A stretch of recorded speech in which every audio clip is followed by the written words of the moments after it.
haddaad doonaysid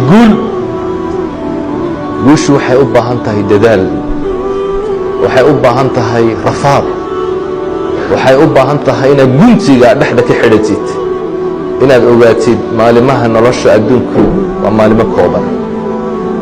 waxa lagaa doonayo waa wax weyn adduun iyo aakhiro. waxa lagaa doonayo wax soka ma aha, waa wax weyn inaad dhaqaaqdid, ficilina la timaadid.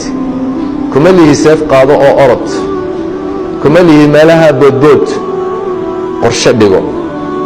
waxaad u dhiganaysid waa inuu noqdo wax weyn, waa inaad dhaqaaqdid, waa inaad ficil la timaadid.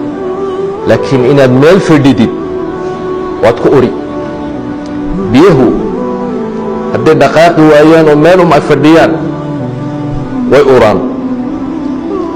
shimbirka quruxda badan